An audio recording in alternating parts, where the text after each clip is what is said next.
சம்மதத்தை தருமோ கச்சேரிய நானும் வைக்கும் நாள் வருமோ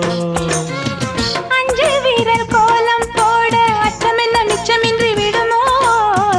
அந்நாடந்த ஆசை என்னும் நோய் வருமோ மொட்டு விரிந்தால் வண்டுதான் முத்தம் போடாதா முத்தம் விழுந்தால் அம்மம்மா வேட்கம் கூடாதா கட்டி பிடிச்சிருக்க மெட்டு படிச்சிருக்க எனக்கு ஒரு வரம் கொடு மடியின் இடம் கொடு சின்ன சின்ன செய்தி சொல்லி வந்ததொரு ஜாதி மல்லி ஆனமல காத்தடி